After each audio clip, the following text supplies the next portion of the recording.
Plus de 60% de la population de la sous-région Afrique centrale n'a pas accès à l'électricité, ce malgré le potentiel hydroélectrique estimé à 58% que dispose la zone CEAC sur l'ensemble du continent. Pour faire face à cette épineuse question de sous-équipement des pays de la CEAC en infrastructure de production des énergies, les experts venus des États concernés s'attellent ici à l'examen de la feuille de route pour la promotion des énergies renouvelables et à la mise en place du centre dédié aux énergies renouvelables et efficacité de l'Afrique centrale. Nous avons en charge de mettre en œuvre le livre blanc adopté par les chefs d'État, livre blanc CEMAC-CEAC.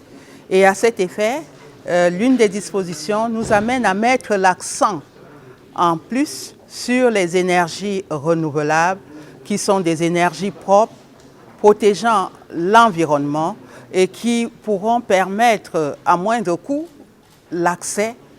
des populations de la sous-région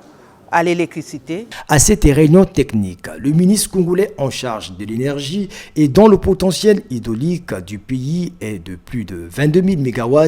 pour une exploitation évaluée à moins de 1%, a affiché son optimisme de voir ce projet d'énergie renouvelable aboutir.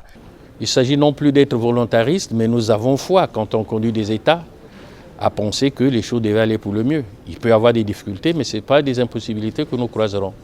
Et nous avons la ferme conviction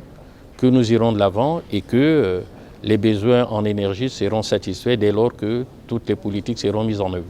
Après élaboration et examen de ces deux projets initiés par la CEAC grâce à l'appui de l'Organisation des Nations Unies pour le développement industriel et l'Agence internationale pour les énergies renouvelables, le tout reviendra aux ministres des États membres en charge de l'énergie de procéder à leur validation le 3 juin 2021.